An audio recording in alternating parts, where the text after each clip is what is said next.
Tettnang, Germany. 4 years after he stepped off a train in Munich looking for asylum, Abdullah Bari speaks German, rents an apartment and holds a full-time job at an outdoor sporting goods manufacturer. He is punctual and conscientious, his boss says, and pays taxes and welfare contributions. But both he and his employer know that, despite their efforts, federal police officers could walk in any day and arrest and deport Mr. Bari, a 37-year-old who made his way from Gambia, because his refugee status has been rejected. "I feel great doing my work," Mr. Bari said, while taking a break from working a machine that makes waterproof bicycle bags. "I would like to stay in Germany, if given the chance." Mr. Bari could be held up as an emblem of what many experts say is a quiet success story of integration for a growing number of migrants in Germany. Instead, his situation reflects the conflicting impulses that have come to define the country's immigration policies. Germany has successfully integrated big numbers of asylum seekers. Many businesses desperate for workers badly want them to stay, even as the country steps up deportations of those who do not qualify. Those competing strands have come to define a two-pronged approach as the government of Chancellor Angela Merkel tries to address an urgent need for immigrants to sustain the workforce while holding off challenges from the nationalist far right. Mr. Bari arrived at the peak of Europe's migration crisis in 2015, along with some 1.2 million other asylum seekers. Not all were refugees, but many were fleeing wars in Afghanistan, Iraq, and Syria, or persecution and economic hardship in Africa. Ms. Merkel accepted them, telling Germans, "We can do this." That decision set off a wrenching debate about what it means to be German, fueled a backlash on the far right, and will help define the Chancellor's legacy after 14 years in power. But lost in the angst over Ms. Merkel's decision is the fact that her country is largely doing what she asked of it. Employment statistics indicate that Germany is coming good on her pledge to get asylum seekers into homes, language classes, and jobs, experts say. Of those who arrived in Germany in 2015, about 20% had found work by the end of 2017, according to government statistics. By the end of last year, the number had grown to 35%. The longer they are in the country, the more they are passing their language exams and entering the job market, said Yulia Kozyakova, one of the researchers who conducted the survey. And in many circumstances, it is happening faster than we expected. The last time Germany experienced the arrival of hundreds of thousands of people seeking protection was in the 1990s from the wars that had torn apart the former Yugoslavia. They were given shelter and food, but little in the way of training or assistance in entering the job market. This time, they said, let's look at what kind of a perspective we can give them, whether we can get them into training, so that they can take an active part in society, said Konstantin Turton, of the Berlin Chamber of Commerce and Industry. There was a conscious effort to integrate people through language lessons, apprenticeships, and employment, so that they weren't damned to doing nothing and would take a skill back with them when it was time to return, Mr. Turton said. Indeed, many cities, companies and citizens heeded the Chancellor's call to roll up their sleeves and integrate the foreigners who had arrived on the doorsteps of their communities. Yet many of the newcomers are only now beginning to understand that integration, even in the form of a full-time job that includes contributions to the welfare system, does not guarantee a right to remain in the country. German law is clear: although an asylum seeker can be given the right to work while their application is pending, if a rejection is final, they are required to leave the country.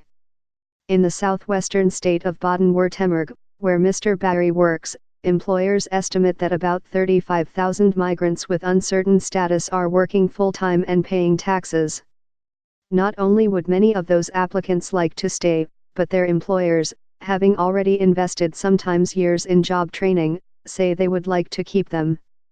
Antje van Delwitz, Mr. Bari's boss and the chief executive of the company where he works, VOD, is one of them. Looking back, it's obvious that they were still being checked as to whether they qualify for asylum, Ms. van Delwitz said of the 6 employees who remain in limbo among the 11 refugees whom she employs. At that time, there were no fixed processes regarding how to employ the newly arrived migrants, she said, but there was such a feeling in the whole of Germany, of integration, let's integrate.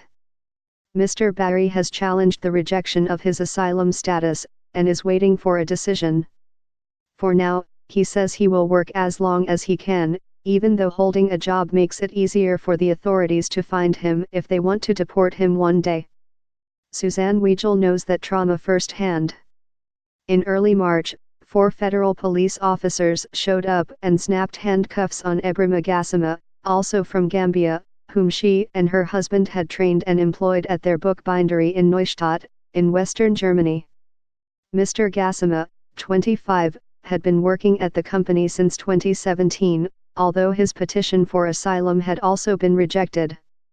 He was marched off and driven directly to the airport, leaving behind his stunned colleagues and employers, Ms. Weigel said. He was one of the more than 26,100 foreigners deported from Germany last year, up from 25,670 in 2017, part of a pledge by the country's interior minister to ensure that illegal immigrants did not remain in the county. Ms. Weigel has weekly contact with Mr. Gassama and says she hopes to identify a legal way for him to return to Germany, but for the time being, she has found no one to replace him. These are really basic jobs that nobody around here wants to do anymore, she said. The government ends up punishing German companies more than the migrants. The German economy has experienced steady growth, and in April, the number of unemployed dipped below 5%, its lowest rate since 1991. Small and mid-size companies, like VOD, are particularly desperate for workers. We are really lacking in laborers, in the production sector, in the care sector, in gastronomy. There is a huge lack, Ms. von Delwitz said. At first I thought it was just a problem in this region, but it's across Germany. Last month, the German parliament passed a law to make it easier for companies to hire skilled workers from outside the European Union. It includes provisions to extend the right to stay to migrants in situations similar to Mr. Barry's and Mr. Gassama's, if they meet specific criteria. But the law, which takes effect in January, is also laden with hurdles to prevent migrants from using the asylum system as a backdoor to enter the German labor market. Those measures were intended to hold off challenges from opposition parties, including the Nationalist Alternative for Germany, which has gained voters as it portrays migrants as a drain on German resources and prosperity.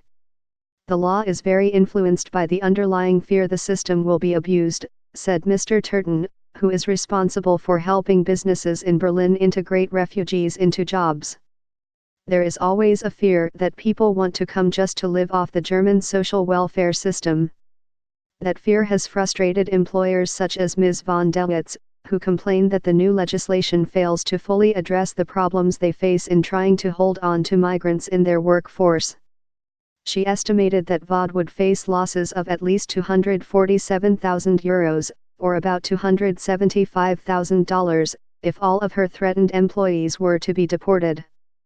That figure does not include the additional costs of hiring and training replacements, even if she could find them. The need for workers helped galvanize her company to take up initiatives to help integrate asylum seekers.